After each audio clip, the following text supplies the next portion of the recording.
Et merci de nous suivre pour cette grande soirée politique des deux chaînes parlementaires et politique Public Sénat et LCP. Deux finalistes au soir de ce premier tour de la primaire de la gauche. Benoît Hamon, le frondeur, qui est en tête. Manuel Valls, le favori, qui est en ballottage difficile. Tout reste à faire pour l'ancien Premier ministre. Et la campagne de second tour a d'ores et déjà démarré avec un discours très offensif de l'ancien Premier ministre qui a d'ores et déjà opposé les deux gauches. Une gauche, selon lui, qui peut gagner et puis une autre gauche qui ne le peut pas. On vous rappelle les scores, on va les voir encore une fois à l'instant à l'écran. Benoît Hamon, 36,12%, Manuel Valls, 31,24%, éliminé. Arnaud Montebourg, 17,69%, qui a rejoint Benoît Hamon, qui le soutient.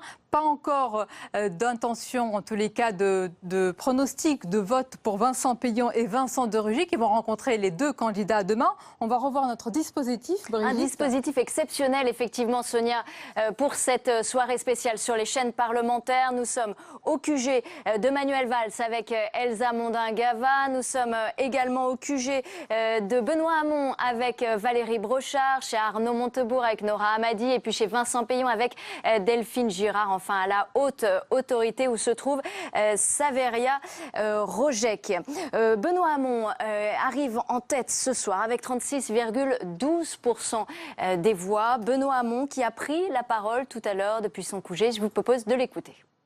Il faut en finir avec les vieilles recettes, la vieille politique, ces vieilles solutions qui ne marchent plus. Je veux dire combien, pour moi, la question sociale est importante et précieuse. J'ai voulu la placer en tête de mes priorités politiques, surtout dans une primaire de gauche, parce que le travail se transforme. Il se transforme grâce à la révolution numérique.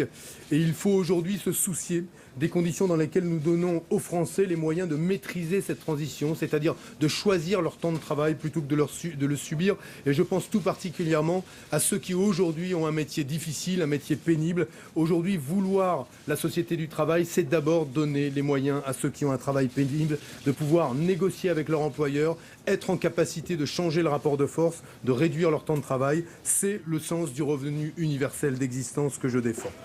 Enfin, je vois dans ce résultat l'aspiration de nos concitoyens à maîtriser leur vie. Comment? En faisant respirer la démocratie et en ayant le pouvoir de peser sur le destin de la nation comme leur destin personnel. C'est le sens de la 6e République que je défends. Là encore, elle sera au cœur du projet politique que je continuerai à défendre cette semaine et je l'espère au-delà du 29 janvier.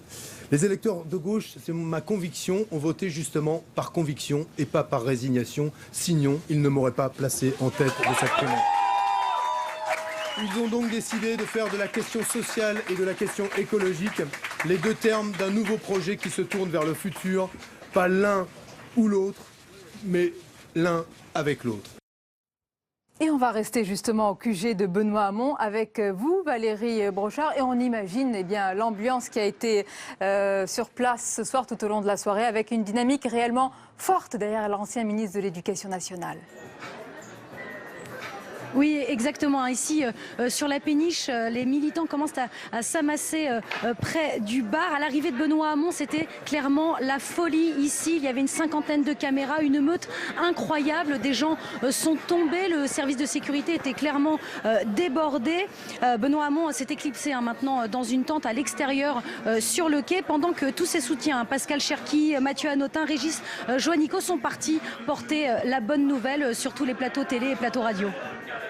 Merci Valérie Brochard en direct du QG de Benoît Hamon. Manuel Valls a également pris la parole après s'être qualifié pour cette primaire de la gauche puisqu'il est au second tour avec 31,24% des voix. Benoît Hamon qui a déjà fait un discours de campagne assez offensif. Je vous propose de l'écouter.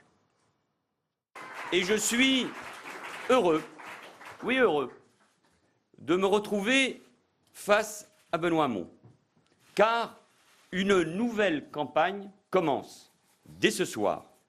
Un choix très clair se présente désormais à nous et à vous, mes chers compatriotes.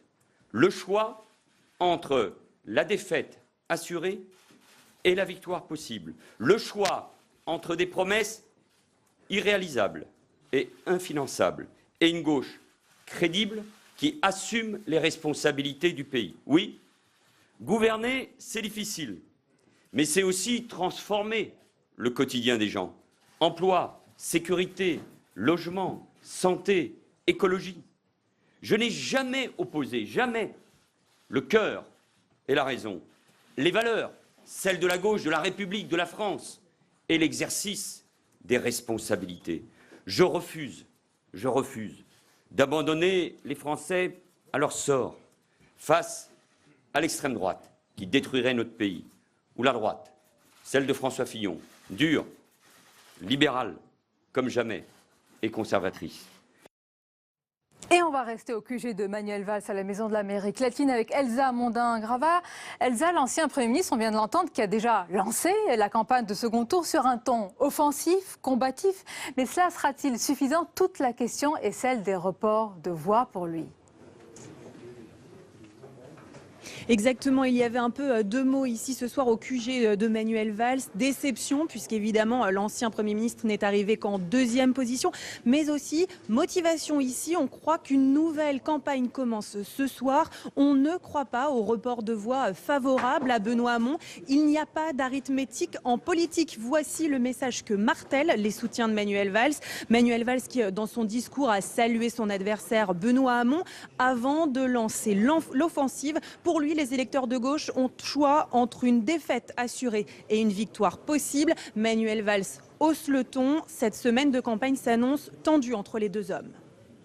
Merci Elsa Mondin-Grava. Arnaud Montebourg est éliminé. Lui, il a fait 17,69% des voix. Il ne sera pas au second tour dimanche prochain. Arnaud Montebourg qui a pris la parole, il s'est exprimé pour annoncer son ralliement. On l'écoute. Avec Benoît Hamon, nous avons combattu ensemble dans le gouvernement les politiques sociales libérales, aujourd'hui désavouées par les électeurs de la primaire. Nous avons quitté le gouvernement ensemble et nous avons veillé ensemble, malgré des désaccords, à ce que nos prises de position restent complémentaires et compatibles. L'impératif qui pèse désormais sur nos épaules collectives et qui sonne comme un appel de l'histoire est le rassemblement des gauches. Sans rassemblement, il n'y aura pas de solution permettant d'éviter le choix impossible entre le candidat libéral brutal qu'est François Fillon et la famille Le Pen. C'est pourquoi ce soir, j'adresse un message à chacun de ceux qui m'ont fait confiance. Dimanche prochain, je voterai Benoît Hamon et vous invite à faire de même. Il s'agit d'un impératif de rassemblement pour l'avenir de la gauche et de la France. Et restons au QG d'Arnaud Montebourg avec vous, Nora Hamadi. C'est quand même un coup dur pour celui qui voulait tout simplement faire renaître la gauche sur son nom. C'est un rendez-vous manqué pour Arnaud Montebourg. Effectivement, ce soir, Sonia, au QG d'Arnaud Montebourg, l'heure était à l'amertume et à la déception. 18,7% des voix exprimées. C'est un résultat surprise pour celui qui se voyait déjà potentiellement au second tour de cette primaire pour l'ancien ministre du redressement productif qui partait grand favori. L'un de ses soutiens nous disait tout à l'heure, nous avons certainement fait une mauvaise campagne. Une campagne de premier tour de présidentielle et non de premier tour de primaire. Nous avouait-on dès lors, dès les premières minutes, et on l'a entendu à l'instant, Arnaud Montebourg appelait ses électeurs à rallier Benoît Hamon. Nous avons donc combattu ensemble et nous avons quitté ce gouvernement ensemble. Mais c'est également aussi une petite victoire pour certains, car pour ses soutiens et pour Arnaud Montebourg, c'est la justice sociale, c'est les thématiques de justice sociale qui ont gagné aussi ce soir grâce à la victoire de Benoît Hamon.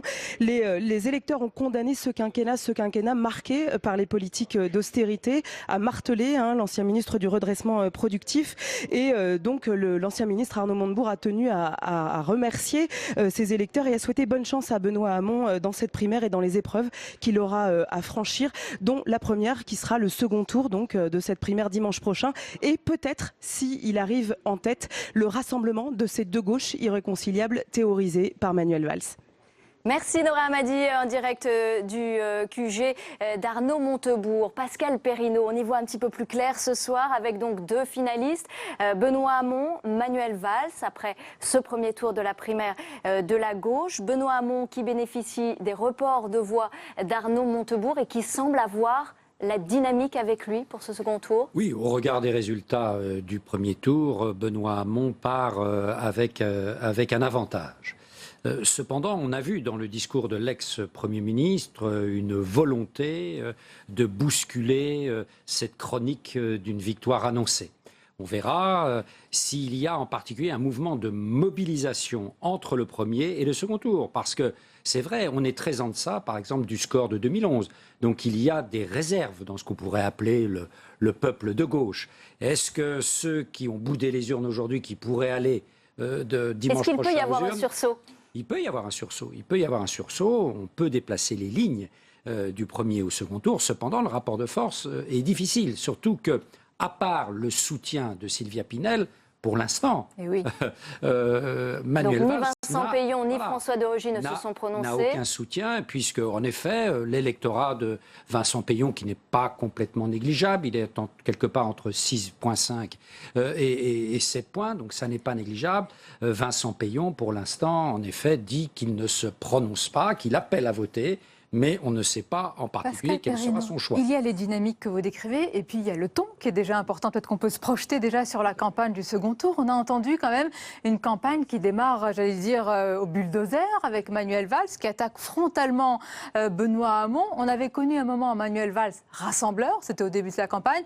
Là, il retrouve un profil, certains diront, plus clivant. Est-ce que c'est ainsi qu'il pourra justement puiser dans cette réserve de voix? Dans un second tour, on ne gagne pas en voulant rassembler, c'est camp contre camp.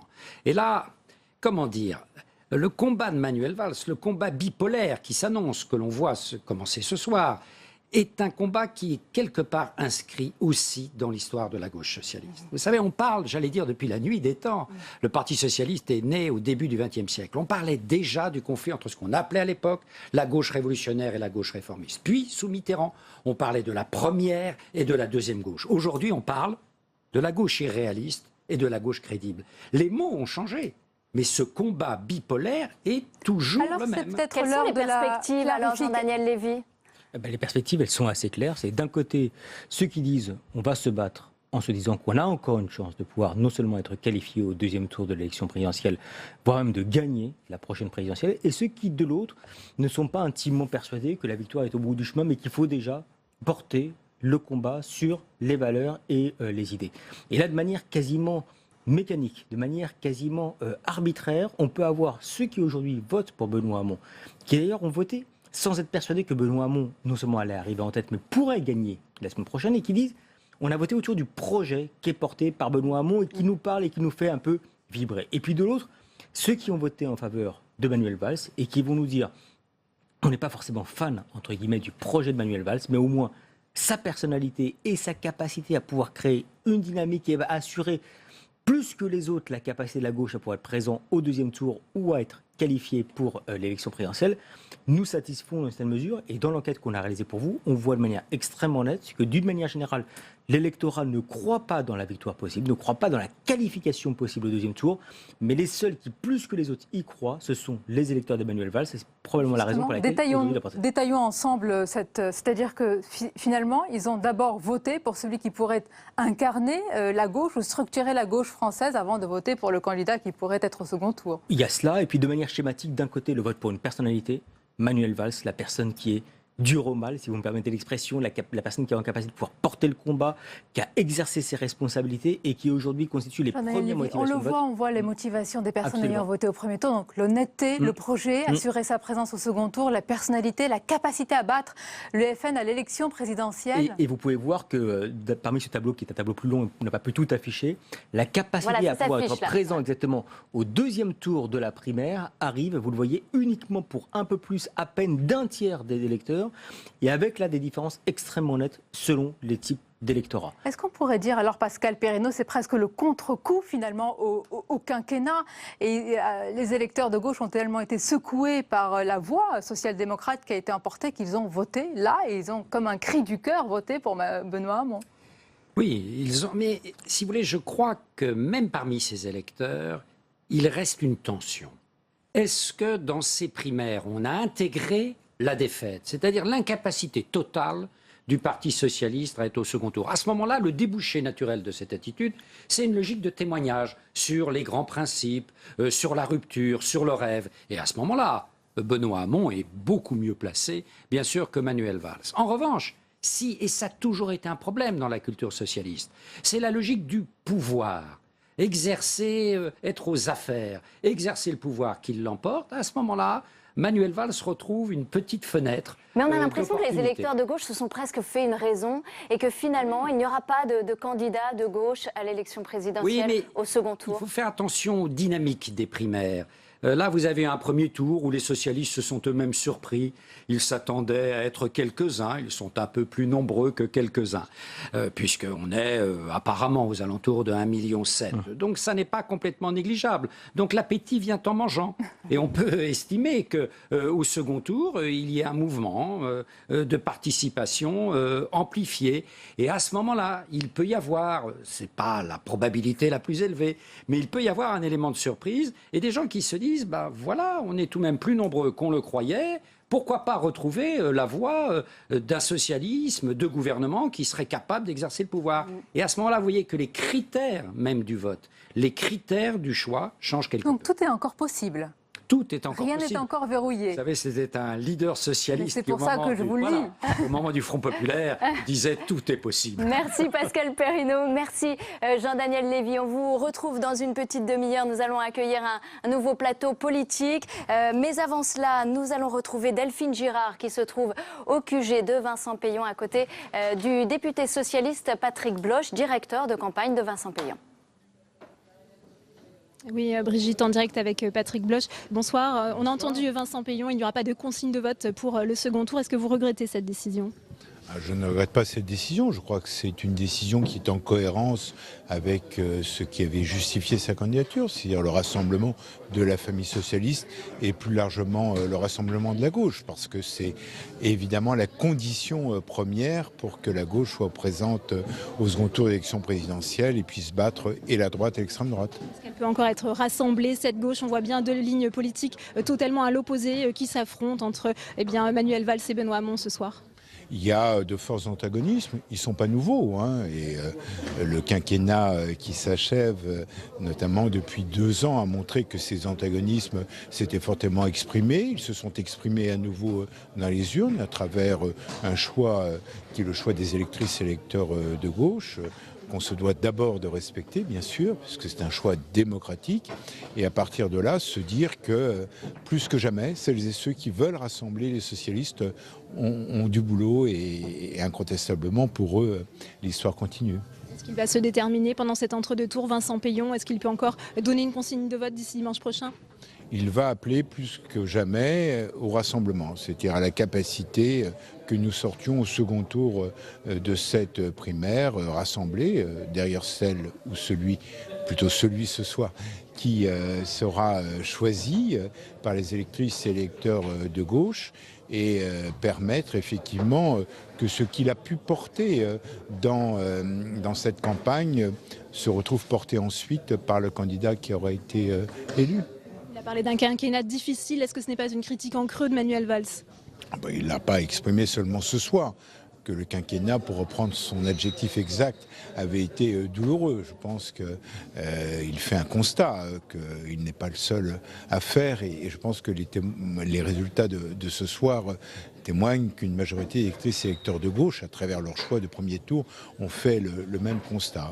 Mais si vous voulez, je pense que sa candidature, qui visait à occuper l'espace politique laissé par le renoncement de François Hollande à briguer un second mandat, a pour beaucoup de socialistes qui ont le bonheur et l'honneur de l'accompagner dans cette démarche, a été pour nous un grand moment de fierté d'être socialiste, et je dirais on en avait bien besoin. Merci beaucoup Patrick Bloch pour cette déclaration en direct. Merci Delphine Girard, et nous partons tout de suite retrouver Elsa Mondin-Gava au QG de Manuel Valls. Elle est aux côtés d'Olivier Dussopt, porte-parole de l'ancien Premier ministre. Exactement, et si on en croit les résultats de ce soir et les reports de voix, ça va être très compliqué pour Manuel Valls. Comment vous envisagez la semaine à venir ? D'abord, les reports, ça n'est pas de l'arithmétique, il n'y a pas de report massif. La semaine à venir va être consacrée à montrer qu'il y a 2 projets, 2 candidats qui ont tous les deux fait une belle campagne de premier tour et qui sont qualifiés. Sur ces projets, il y a des désaccords. Nous ne partageons pas la vision du revenu universel. Nous considérons qu'il n'est pas logique de verser la même somme à quelqu'un qui gagne le SMIC ou à quelqu'un qui paye l'ISF, qu'il n'est pas logique non plus de verser de l'argent sans aucune contrepartie ou sans aucune condition. Donc sur ce type de sujet, nous allons continuer à faire campagne avec comme objectif de rassembler autour de Manuel Valls le plus grand nombre de suffrages possible, en insistant sur un point, c'est que c'est lui qui est le plus à même de rassembler la gauche du gouvernement et donc de nous permettre d'aborder la présidentielle dans de bonnes conditions. On a vu une fin de campagne avec Benoît Hamon, une dynamique très favorable, alors qu'un Manuel Valls qui a une campagne compliquée, où à chaque déplacement, il n'est pas forcément bien accueilli. Vous croyez vraiment qu'en une semaine, vous allez pouvoir changer cette dynamique? Je crois qu'il ne faut pas confondre les gestes ou les paroles de 1 ou 2 individus avec l'accueil des salles. Ça n'était pas un mauvais accueil, bien au contraire. Donc à nous de faire cette dynamique et à nous de mener cette deuxième campagne. Je parle de deuxième campagne parce que c'est le début de quelque chose d'autre. Le premier tour est passé, ils étaient 7, ils ne sont plus que 2. Et c'est une nouvelle campagne qui commence. Est-ce que on a entendu le discours très offensif de Manuel Valls contre Benoît Hamon. Vous dites une nouvelle campagne. Est-ce que ce sera une campagne plus dure entre les 2 hommes? La question n'est pas d'être dur ou pas dur. La question est de montrer sur quoi il y a des différences. Et le débat de mercredi notamment sera consacré à cela. Montrer que sur un certain nombre de sujets, les 2 projets ne sont pas les mêmes et que celui de Manuel Valls répond mieux à la fois aux besoins du rassemblement et à ce qu'attendent les Français de la gauche du gouvernement. Merci beaucoup Olivier Dussopt. Je rappelle, vous êtes porte-parole de Manuel Valls. Manuel Valls qui sera demain l'invité d'RTL. Demain matin, la campagne reprend très tôt. Bien sûr, et elle a déjà repris dès ce soir. Alors la suite de notre édition spéciale et nos invités à présent. Marie-Noëlle Lienemann, bonsoir. Bonsoir. Bienvenue, sénatrice socialiste de Paris. Vous avez affiché tout à l'heure votre soutien à Benoît Hamon. À vos côtés, Manuel Bompard, bonsoir. Bonsoir. Directeur de campagne de Jean-Luc Mélenchon. Face à vous et avec nous, Alain Richard, bonsoir et bienvenue. Bonsoir. Sénateur socialiste du Val d'Oise, soutien de Manuel Valls. Et à vos côtés, Corinne Herel, bonsoir. Bonsoir. Députée socialiste des Côtes-d'Armor, soutien d'Emmanuel Macron. Première question, Marie-Noëlle Lienemann. Nous avons tous entendu le discours, on le qualifie ainsi, d'offensif, de combatif de Manuel Valls, qui a opposé une gauche qui peut gagner versus une gauche qui ne le peut pas, une gauche réaliste, crédible de gouvernement et une gauche qui ne le serait pas. Que lui répondez-vous ? On connaît ce genre de rhétorique depuis longtemps. D'ailleurs, c'est souvent la droite. Il y a la gauche est irréaliste. Chaque fois qu'on fait des propositions de transformation de la société, ce n'est pas responsable, c'est pas chiffré. D'ailleurs, la même gauche en question est une gauche quand même qui n'a pas réussi, parce que sinon nous ne serions pas dans cet état politique et le président de la République n'aurait pas été obligé de renoncer. Donc le réalisme, c'est de changer, premièrement. Deuxièmement, le réalisme, c'est aussi de partir de l'état de la société, de son évolution.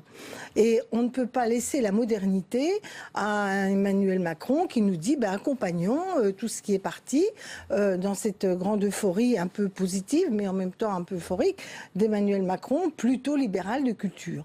Il est possible d'engager une modernité sur de nouvelles bases en étant fidèle aux valeurs de la gauche. Alors, bien évidemment, Manuel Valls va nous faire le coup de c'est pas suffisamment chiffré, c'est pas assez réaliste. Moi, je veux une gauche qui gagne. Il n'y a pas que lui. Nous-mêmes, les journalistes, nous vous posons la question du suffrage, qui est une vraie question dans notre programme. Exactement. Donc, je pense en même temps que tous ceux qui nous ont donné des grandes leçons de chiffrage, ce sont en général, ont fait l'inverse de ce qu'ils avaient raconté. Néanmoins, sur, par exemple, le débat du revenu universel, je voudrais pas qu'on caricature la position de Benoît Hamon. Personnellement, je n'avais pas choisi entre Benoît Hamon et Arnaud Montebourg. C'est un lapsus révélateur. Arnaud Montebourg. Pour une raison simple, c'est que culturellement, je suis sans doute dans un entre-deux. Mes propositions étaient dans un entre-deux.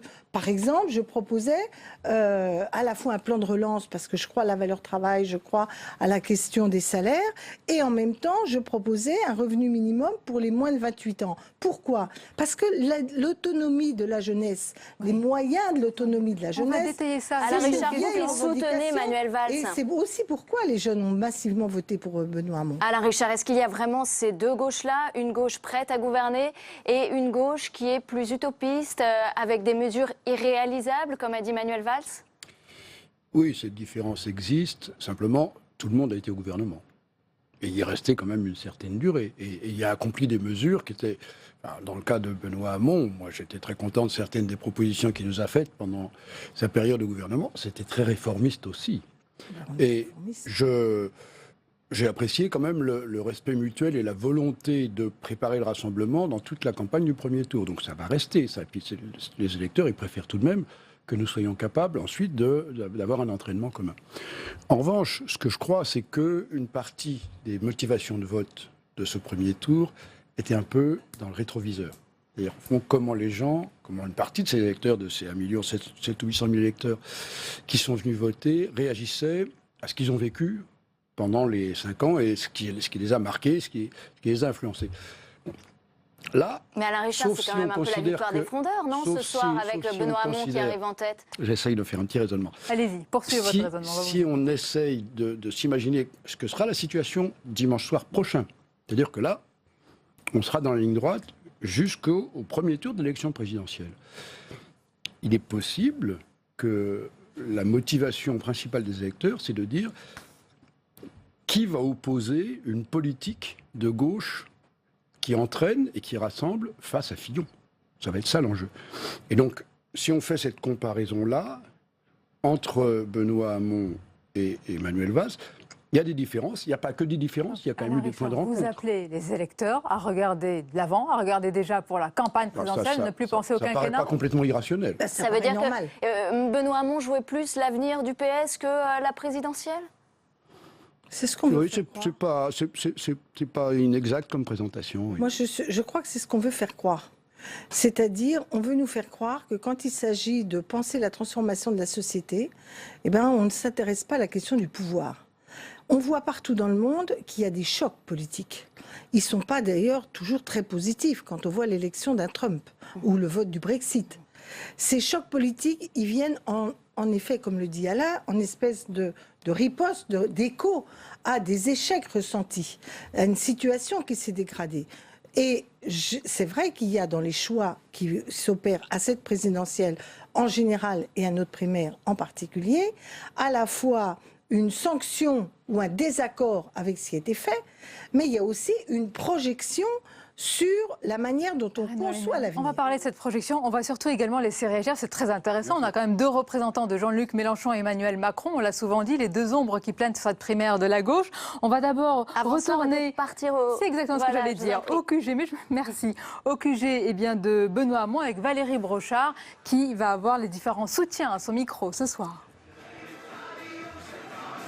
Oui, je suis avec Valentin Narbonnet. Bonsoir. Vous êtes porte-parole en charge du projet pour les Outre-mer, soutien de Benoît Hamon. Alors vous avez entendu, écoutez son discours. Il a parlé de message d'espoir et de renouveau. Est-ce que Benoît Hamon, c'est le renouveau de la gauche ? Mais vous savez, ce soir, le peuple de gauche a très clairement placé Benoît Hamon en tête du premier tour de cette élection de la primaire de la droite, de la gauche, et des écologistes, autant pour moi.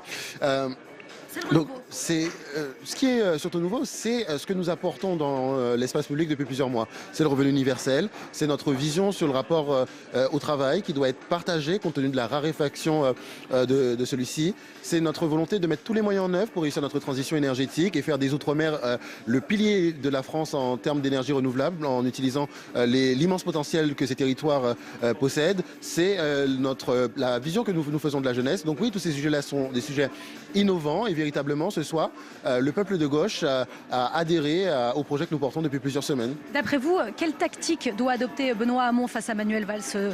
La tactique, c'est la tactique que nous adoptons depuis le début de cette campagne, c'est-à-dire appliquer cette discipline à laquelle nous nous subordonnons depuis plusieurs semaines, c'est-à-dire celle de porter notre projet toujours plus haut, et de ne pas attaquer nos adversaires, de ne pas attaquer les personnes, de ne pas tomber dans ces polémiques complètement stériles, mais toujours de faire de la pédagogie, d'expliquer à nos détracteurs, d'expliquer à la population et de continuer à faire du terrain, du porte-à-porte et à aller à la rencontre des Françaises et des Français. Est-ce que vous pensez que la mobilisation va s'amplifier maintenant ?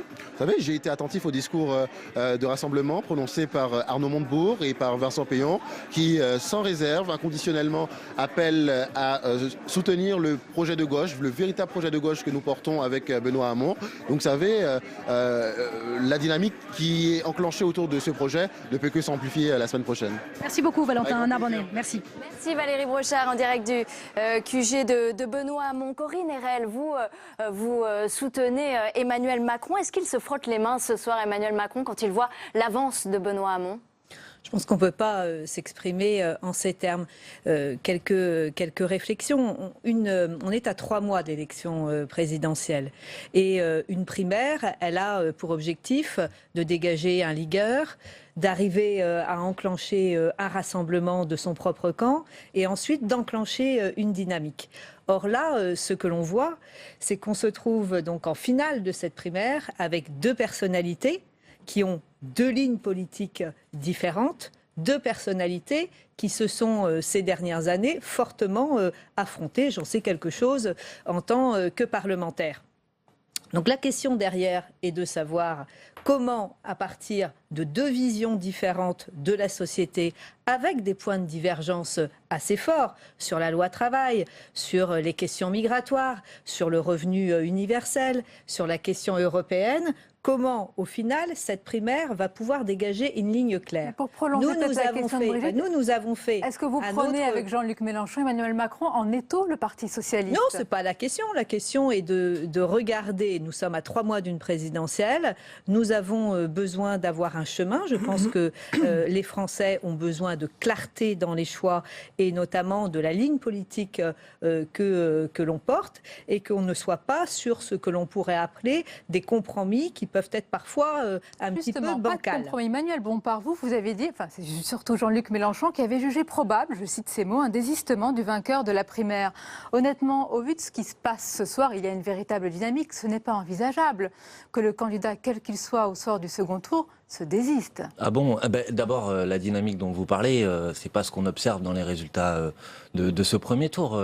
D'abord, moi, je crois que c'est un terrible échec pour le Parti socialiste ce soir. C'est d'abord une participation qui est extrêmement faible, qui est en très nette baisse par rapport à la primaire de 2011. Entre un électeur sur 2 n'est pas du tout d'accord avec vous. Entre un électeur sur 2 et un électeur sur 3 de la primaire de 2011, c'est pas déplacé ce soir. Chiche, faites-en une. Non, mais attendez, c'est quand même un résultat, et y compris, c'est en baisse massive par rapport à ce que annonçaient les dirigeants du Parti socialiste. Christophe Borgel, au mois de décembre, parlait de 2,5 millions, 3 millions d'électeurs. C'est pas ce qu'on observe ce soir. Ce qu'on peut comprendre d'ailleurs. Vous pensez qu'il ne pourra pas se maintenir, ce vainqueur de la primaire PS? On verra, mais en tout cas, ce qui est clair, c'est qu'il n'y a pas une dynamique quand on a à peu près 1,5 million d'électeurs qui se sont déplacés ce soir, dans des chiffres d'ailleurs qui sont franchement particulièrement étonnants, un peu un comptage à la Solferino, j'ai envie de dire, vu l'évolution du taux de participation au cours de la journée. Mais bon, ça, c'est une attaque quand même assez... Mais au-delà de ça... Au-delà dénigrer un peu, ça ne coûte rien. Non, je ne dénigre pas. C'est ce que vous dites. Au-delà de cette question, c'est le résultat d'une politique. 2 millions de votants, on a quand même une légitimité. Quand on approche les 1,5 million, 2 millions de votants, ça donne quand même une légitimité, non? Non, mais je veux dire, il faut comparer à ce qui a été annoncé, à ce qui a eu lieu en 2011, à ce qui s'est passé lors de la primaire de la droite. Cherchez pas non, des je suis pas du tout. C'est pas grave. Je suis pas du tout embarrassé. Je note qu'il y a une participation en très nette baisse et que je pense que c'est le résultat d'un désaveu massif. Tout à l'heure, vous parliez de regarder devant et pas regarder dans le rétroviseur, mais je crois que le résultat de la primaire ce soir, c'est surtout la preuve que les Français n'ont pas voulu amnistier les candidats du Parti socialiste. Marine Alain Richard, que répondez-vous? Est-ce que vous dites ce soir clairement que l'effacement, le désistement du candidat PS, quel qu'il soit, est hors de question en vue de 2017? Je pense que ce serait absurde, tout simplement. Marine On a une position politique à tenir. On est la force qui, de très longue date, par la volonté des Français, a toujours emporté la compétition à gauche. Monsieur Macron fait le choix de ne pas être dans cette compétition. Et quand je regarde les enquêtes d'aujourd'hui et la faiblesse de Fillon, sur les 15 ou 17%... On pourrait vous rapporter la faiblesse du candidat PS, sur les 15, puis-je finir ma phrase? Sur les 15 ou 17% qu'on annonce pour Emmanuel Macron, il y en a la moitié qui vient de la droite. Mais Alain Richard, le PS quand même joue la 5e place à l'élection présidentielle. Imaginons que le candidat PS soit très bas avant à quelques semaines. Vous savez, François Mitterrand, avant 81, avant le 10 mai, je crois au mois de février, tu dois t'en souvenir, était extrêmement bas dans les sondages. Extrêmement bas. Le Parti communiste très élevé et Giscard d'Estaing était donné gagnant à tous les coups. Donc vous savez, je crois qu'il faut s'en tenir aux dynamiques politiques en place et qu'on le veuille ou non, la primaire constitue une dynamique, une double dynamique. Certes, on n'a pas autant que la fois dernière, mais enfin franchement, après effectivement les années que nous avons été au gouvernement et les difficultés qui sont politiquement apparues, il paraissait assez évident qu'on n'avait pas la même dynamique qu'en 2012. Corinna, vous voulez répondre à Marie-Noëlle La deuxième Lienemann chose, la deuxième grande force, c'est que non seulement il y a du monde, mais c'est que tout le monde a dit qu'il se rassemblait derrière celui qui était désigné. Et le fait qu'il y ait du monde met chacun devant la responsabilité de se rassembler. Et nous serons les premiers à rassembler des choses, des gens et des pensées qui sont certes pas tout à fait Même identiques. Emmanuel Macron Je parle de rassembler pour l'instant déjà les gens de la primaire. Oui, mais Parce pour que gagner la contrairement à ce qu'on présidentielle, il dit faut sur la rassembler grande- au-delà. Oui, bien sûr, mais quand on n'est déjà pas capable de rassembler au nom de la pureté de sa ligne, des gens qui sont différents de vous, parce que j'entends tout le monde doit être clair, on doit faire des choix stratégiques, mais il n'y a pas un Français, il n'y a pas 50%. Mais Marie-Noëlle Lienemann, il y a des points communs avec Emmanuel Macron. Oui, mais Il y a des points communs avec Attendez, on va laisser répondre Corinne Rest. Je ne veux pas, de toute façon. Allez-y, madame, je vous en prie. Moi, ce qui m'inquiète pour avoir vécu les 4 années dernières, on voit bien, et au sein des débats parlementaires et dans la société, il y avait en gros 2 lignes qui s'affrontaient et qui vont s'affronter au sein de la primaire. Alors j'aimerais bien qu'on m'explique comment, au final, le soir du 2e tour, après s'être fortement affronté pendant ces dernières années, et ce soir avec des lignes politiques, encore une fois, qui sont différentes.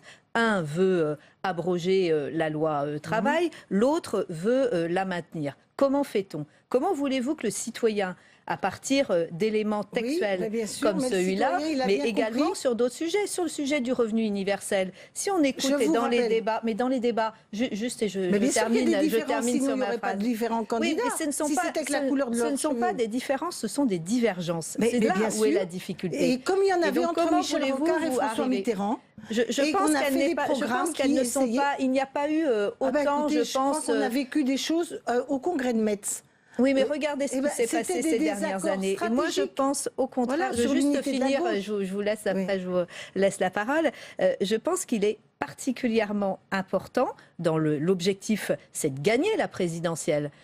Donc, C'est de changer la société c'est de changer en la gagnant société. la Avec nous, présidentielle. nous proposons un plan de transformation de la société pour gagner la présidentielle, mais nous sommes persuadés que le rassemblement, il ne peut se faire que sur une ligne politique claire et clairement assumée. Attendez, Corinne Rest, Or là, pardonnez-moi, là, vous nous tendez elle une est- perche. Quelle ligne claire? Parce que ce qu'on dit, ce dont comment on... 50% C'est la ligne d'Emmanuel dit- Macron, Attendez, je vais Corinne poser ma Rest. question. On dit d'Emmanuel Macron qu'il est un petit peu, pardonnez-moi cette expression, mais c'est un petit peu le métro à 18h. Tout le monde y monte. Les déçus de chez François Fillon, les déçus des socialistes, etc. C'est le cas. C'est une formule très réductrice. Moi, je C'est veux une bien. question. nous Est-ce que avons- c'est le cas il y a aujourd'hui? surtout- C'était celle Je- de Malraux écoutez, sur le RPF. Merci, monsieur Rixard. Je Ça nous pense rajeunit pas. que Je vous c'est laisse pas répondre. très, je trouve. Mais c'est le cas, il y a beaucoup de correct, ralliements qui viennent de tous les côtés. Mais écoutez, Vous parlez de regardez, cohérence, nous où avons est-elle 150 000 adhérents à ce jour. Donc la dynamique, elle est enclenchée.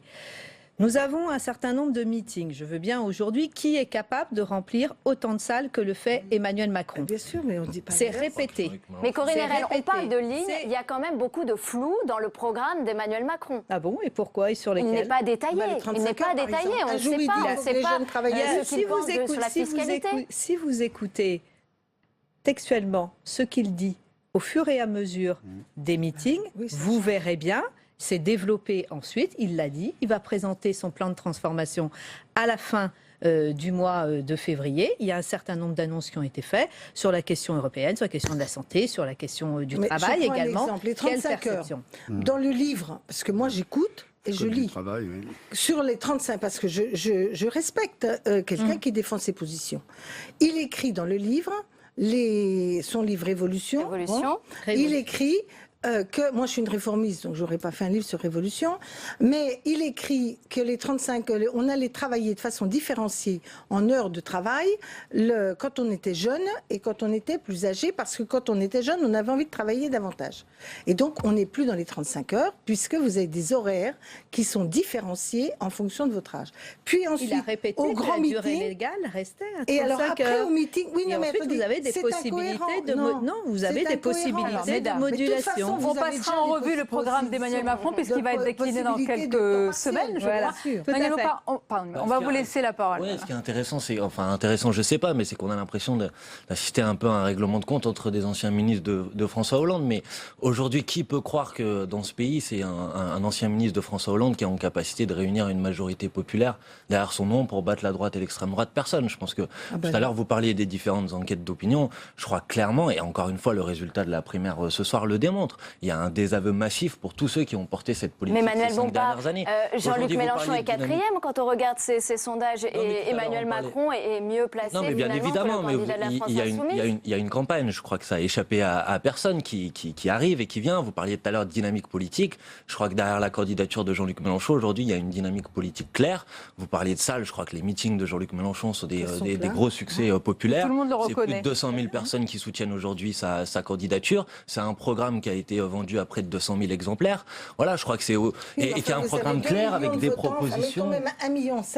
Mettons que celui qui fasse 50%, il en fera déjà 900 d'électeurs dans ce pays. Donc il y en a 53 millions qui ne se sont pas déplacés ce soir. Ça laisse de la marge pour aller convaincre un petit peu. Bien sûr, mais de toute façon, c'est qu'un début. Mais quand vous dites on a 150 000 adhérents, on a 200 000, et moi je ne nie ni la dynamique de la campagne d'Emmanuel Macron, ni la force de la campagne et la dynamique de celle de Jean-Luc Mélenchon.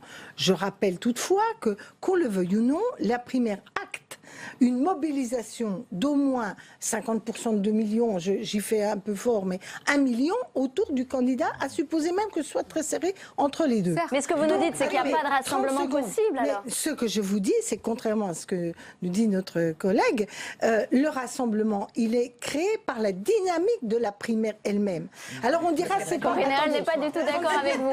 Et on va dire, il n'y a pas de... Si les électeurs veulent bien... Ce que je veux dire, c'est que Benoît Hamon, on peut toujours se renvoyer ce qu'on a été dans le passé, etc. Benoît Hamon a quand même très rapidement manifesté des désaccords et ses amis, ses soutiens, des désaccords parmi les premiers, par exemple, sur le traité constitutionnel. Par exemple, je m'excuse, Benoît Hamon avait dit qu'il n'était pas... Il était peut-être dans le gouvernement. Il ne vous a pas échappé que Jean-Luc Mélenchon a été... Oui, Jean-Luc Mélenchon a été... Je vous parle de 2012. Oui, mais je vous parle aussi du fait qu'on peut être dans un gouvernement et pendant tout un temps essayer de faire prévaloir son désaccord. Et tous les amis... La question européenne aujourd'hui dans notre pays fait que franchement... Et qui a voté, si ce n'est des députés qui soutiennent Benoît Hamon ou Arnaud Montebourg? Pardonnez-moi, mesdames, messieurs, Alain Richard, on a l'impression qu'il y a deux camps. Marie-Nolène, on a l'impression, Alain Richard, qu'il y a deux camps de lignes. Ceux qui disent, comme Corinne Erel et Emmanuel Bompard, que le salut, il est hors de la primaire. Et on le voit, ce sont des dynamiques de sondage. Et vous, ici, Marie-Nolène Niemann et Alain Richard, vous dites au contraire, la dynamique, le salut, eh bien, il va venir de la primaire. Ce sont deux visions très différentes, au fond. C'est vrai, sauf que la primaire, lorsqu'on l'aura conclue, dans 8 jours, à cette heure-ci, créera un fait politique nouveau. Comme dit Marie-Noël, le candidat qui l'aura remporté sera issu d'une volonté de à peu près 2 millions d'électeurs, peut-être un peu plus, parce qu'il peut y avoir un peu plus de votants, qui disent on a un choix pour combattre la droite et offrir une alternative. Ensuite, la campagne se déroulera à l'approche du premier tour. Et comme ça s'est fait avant les premiers tours de toutes les élections précédentes, les élections présidentielles que j'ai en mémoire, les lignes bougeront. Moi, je me rappelle très bien qu'à un moment, dans la campagne de 2002, on voyait Jean-Pierre Chevènement à 13%. On s'en souvient. Je me rappelle très bien qu'en 2012, au mois de février, on voyait Jean-Luc Mélenchon à 15 et quelque chose. Donc les lignes vont bouger naturellement, c'est ce que vous nous dites, Alain Richard ? Il n'y aura pas besoin de désistement de l'un ou de l'autre ? Je regarde les 5 ans qui viennent et je me demande qui est apte, qui est préparé et qui peut être le point de rassemblement pour éviter Fillon. Mais tout simplement. Je pense que vous mais parlez. On peut tout vous permettre, monsieur. Oui, bien sûr. C'est une époque qui est un peu révolue. C'est-à-dire, il y a eu une époque. Que les électeurs ne pensent plus à l'avenir. Non, c'est pas ça ce que je vous dis, mais je crois qu'il y a une époque, une forme de centralité du Parti socialiste qui ce soir est terminée. C'est une époque qui est finie. Si vous en êtes certain, qui conduisait, vous le savez vous-même, qu'il y avait à peu près 30% des électeurs de François Hollande qui avaient hésité jusqu'à la dernière semaine avec la candidature. Alain Richard, aujourd'hui, cette époque-là, elle est révolue. Il y a une candidature. Vous y croyez ? L'élection de si Benoît Hamon est désigné, qu'on le veuille ou non, c'est un changement important quant à la posture du Parti socialiste. Certains camarades pensent que c'est pas ce qu'il faut faire. Vous suivrez, est-ce que Manuel Valls suivra Benoît Hamon? Mais en tout cas, c'est ça la question. C'est ça la question. Et à ce moment-là, la question de l'unité de la gauche qui a été... qui a menacé cette unité, Marie-Noëlle Lienemann. Attendez, l'unité de Benoît Hamon était quelqu'un qui, toute sa vie, s'est battu pour l'unité. Est-ce que Manuel Valls peut soutenir Alain Richard, Benoît Hamon en cas de victoire à la primaire? Bien sûr, je le crois, parce que il y a eu des points de désaccord, et des points qui ont entraîné moins de commentaires et moins de rebondissements, sur lesquels on était assez proches. Et je vous fais remarquer que la clé principale de désaccord qui vient du passé, c'était la politique économique. Comme je crois que la politique économique qui a été menée au cours des 3 dernières années a obtenu des résultats, et que nous aurons beaucoup moins de problèmes de déficit public après 2017, parce qu'on a réglé une grande partie du problème, on aura moins de problèmes de compétitivité, parce qu'on a réglé une partie du problème, donc les enjeux ne sont plus les mêmes, et il y a une possibilité de rapprochement. Peut-être un mot de conclusion. Oui, mais si vous prenez par exemple le sujet qui a beaucoup animé les débats de la primaire, le revenu universel, ça n'est pas qu'une question économique, c'est une question de vision de la société.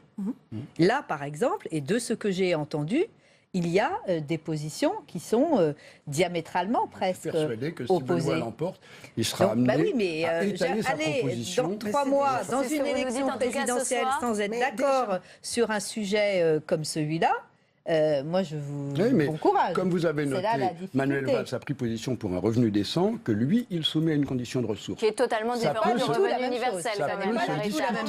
Non, mais comme Emmanuel Macron a un grand talent pour dire à chacun ce qu'il a envie d'entendre, moi, je ne perds pas espoir que notre candidat arrive à quelque chose de presque aussi. Merci à tous d'avoir participé à ce débat. On va être obligé de s'arrêter là et on va retrouver tout de suite Saveria Roget qui se trouve à la Haute Autorité pour faire un point sur les derniers résultats dont vous disposez, Saveria. Ils en ont toujours aucun. Absolument, Brigitte. 1 337 000 votants dans 80% des bureaux de vote. C'est le dernier chiffre que vient d'annoncer Thomas Clé, ici, le président de la Haute Autorité. Alors, on est loin de la Bérésina annoncée. C'est d'ailleurs les mots de Jean-Christophe Cambadélis qui s'est exprimé tout à l'heure. Même s'il faut dire, on ne sent pas de grand enthousiasme ici à la Haute Autorité. On est en effet assez loin du score de 2011 du premier tour où 2 600 000 personnes s'étaient déplacées. En tout cas, cette primaire, elle s'est bien déroulée. Pas d'incident, pas de contestation. La primaire est ce soir un acquis démocratique, a déclaré Thomas Clé. L'inconnu maintenant, c'est le second tour. Y aura-t-il un sursaut dans la participation?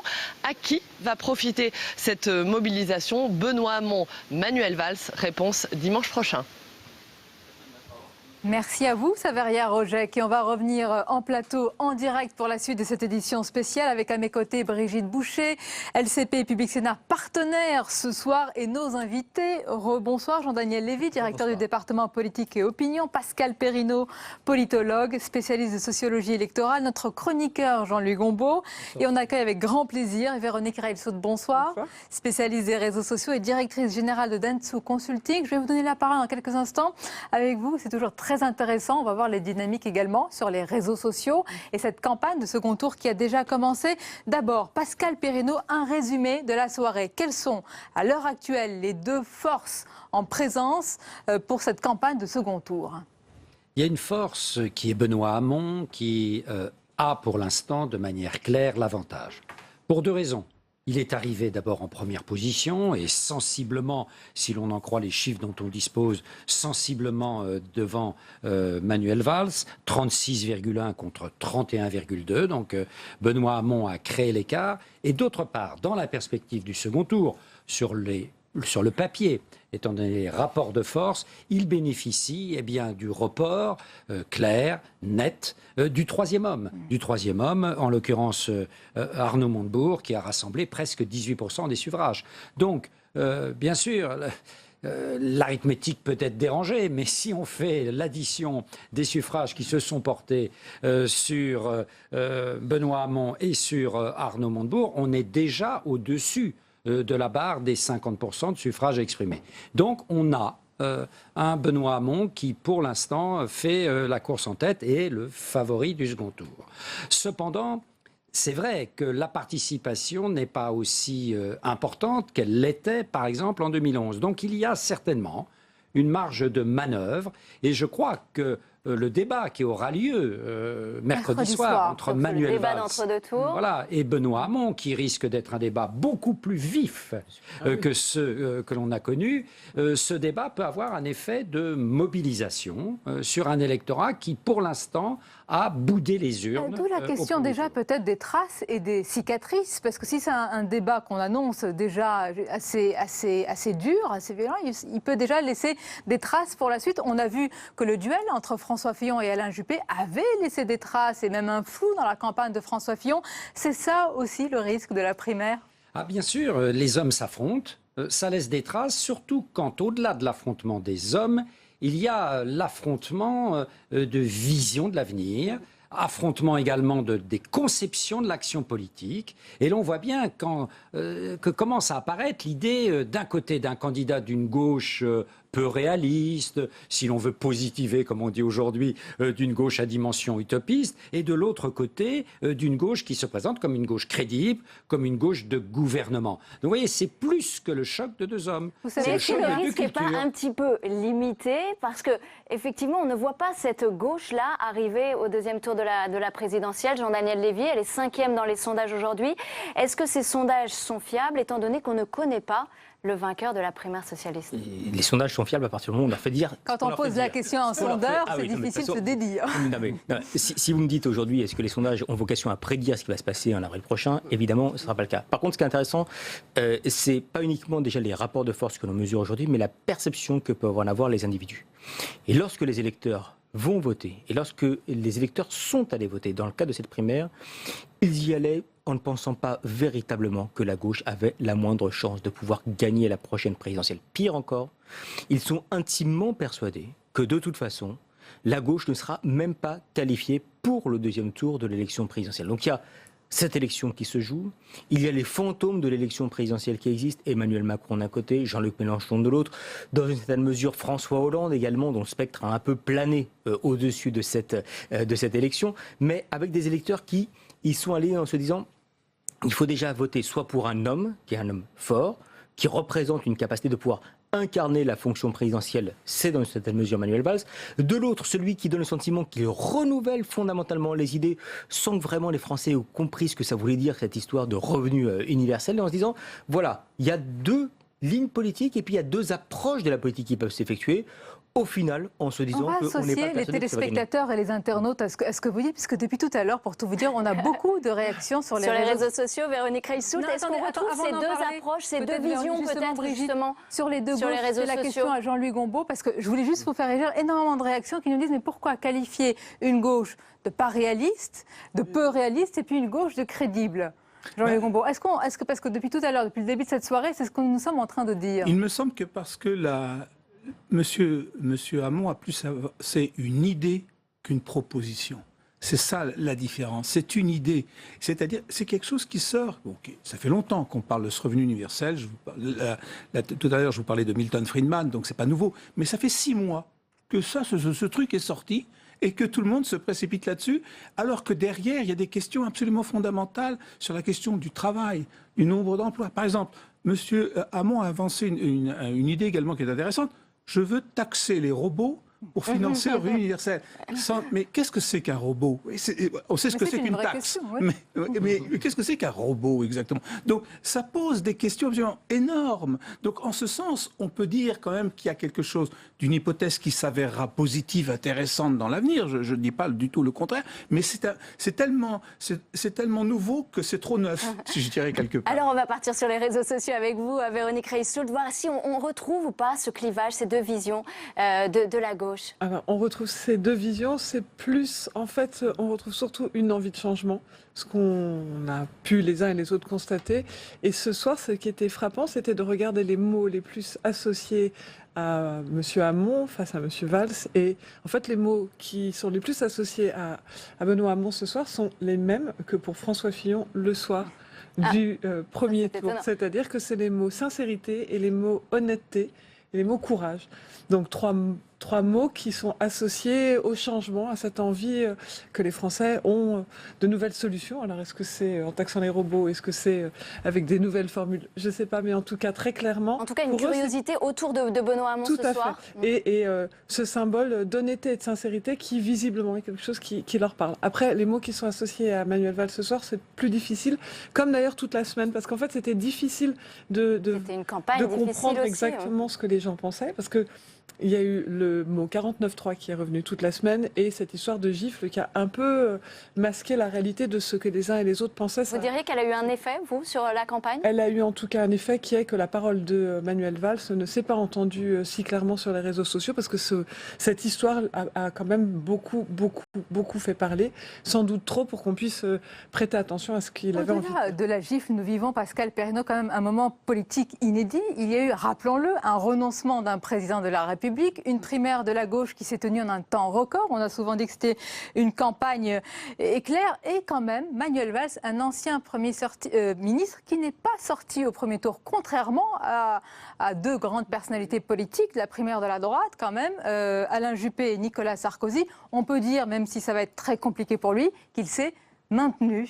Tout à fait. On voit bien que l'électorat de gauche est traversé à la fois par le souci de donner un grand coup de balai, comme ça a été le cas chez les écologistes, exit Cécile Duflot, comme ça a été le cas à droite et au centre, exit Nicolas Sarkozy. Là, on a un électorat de gauche qui, en effet, promeut un nouveau venu, au fond, voilà, Benoît Hamon, mais qui garde dans le jeu l'homme qui incarne tout de même l'héritage de François Hollande. Alors, ce qui est étrange, en effet, ce qui donne une lueur particulière à cette affaire, c'est qu'au fond, tout ce processus qui a été prévu pour François Hollande s'en retire, très bien, mais ensuite envoie des signaux d'une indifférence absolue. Il faut rappeler qu'il est au Chili ce soir. Voilà, il est au Chili, dans le désert chilien, en train de visiter. Et il était au théâtre voilà. pour et il était au théâtre débats. Auparavant. Donc il envoie des signaux qui sont tout de même des signaux extrêmement lourds, comme si cela n'était plus son affaire. Or, il a rendu tout de même la primaire de la gauche, on le disait tout à l'heure, extrêmement compliquée, extrêmement difficile, en particulier pour l'homme qui se présente comme son principal héritier et qui l'a à plusieurs reprises dans les débats et carrément monté au créneau pour défendre même les aspects les plus François contestés. Hollande s'en éloigne. Et pour conclure, Pascal Perrineau, vous diriez que ce soir, et alors encore plus pour le second tour, c'est vraiment l'avenir de la gauche qui est en train de se jouer. Ah oui. La gauche L'avenir française du PS qui se structure. Oui, parce que derrière ces primaires, le rapport de force n'a jamais été aussi détérioré pour un candidat issu du Parti socialiste qu'aujourd'hui. Alors peut-être que Benoît Hamon ou Manuel Valls arriveront à créer la surprise, à faire sortir la gauche de sa crise, mais enfin... La gauche est dans un état où elle était tout de même, je dis, ça n'est jamais arrivé, elle était dans cet état à la présidentielle. Voilà, merci Pascal Perrineau. Sauf les meubles, c'est ce qu'on retiendra ce soir. Avec donc deux finalistes ce soir, Benoît Hamon qui arrive en tête devant Manuel Valls. Il reste donc une semaine pour cette campagne de l'entre-deux-tours avant le second tour de la primaire à gauche dimanche prochain. Nous allons tout de suite partir voir les différents QG et retrouver les grandes déclarations de cette soirée pour le premier tour de la primaire à gauche. À Costec et Anatole France, la péniche louée par les équipes de Benoît Hamon a résonné la première au cri de la victoire. Très heureux parce qu'on pense que c'est le résultat d'une excellente campagne. Une campagne qui a permis de remettre au cœur les vraies thématiques de la gauche. Sur le début de la campagne, les sondages n'étaient pas forcément favorables pour Benoît Hamon. Et il a réussi à inverser la tendance depuis un bon mois. Il y a une dynamique qui s'est créée et aujourd'hui le voir au deuxième tour, c'est une vraie satisfaction. On va faire la fête mais on va garder l'énergie pour le second tour et puis pour la suite. Décidément, les deux vainqueurs du premier tour de la primaire de la gauche ne partagent pas grand-chose, ni sur le fond, ni dans le style. Loué 3 000 €, bourré de militants, la péniche a plus les airs d'une boîte de nuit que du QG d'un favori, retranché et inaccessible. Boulevard Saint-Germain, sous les lustres de la Maison de l'Amérique latine au quartier général de Manuel Valls, les journalistes sont plus nombreux que ses soutiens. Et la deuxième place de l'ancien Premier ministre est accueillie dans un silence solennel et une pointe de déception que seule l'arrivée du candidat brisera. Je veux une gauche forte. Je veux une gauche forte, crédible, réformiste, généreuse, et courageuse. Manuel Valls fait un score qui est assez proche de ce qui était prévisible, même s'il a un petit peu peut-être 2-3 points en moins. Mais c'était vraiment, je pense, la campagne de Benoît Hamon qui le place en devant, qui est la réelle surprise de ce soir. Tout est ouvert. Je pense qu'il y a des gens qui se sont peut-être un peu fait plaisir en allant voter pour Benoît Hamon et qui demain auront vraiment envie de gagner l'élection présidentielle. Et donc ceux-là, ils voteront pour Manuel Valls. Le ralliement rapide. Dimanche prochain, je voterai Benoît Hamon et vous invite à faire de même. Et sans surprise, d'Arnaud Montebourg fait monter l'ambiance d'un cran sur la péniche. On crie désormais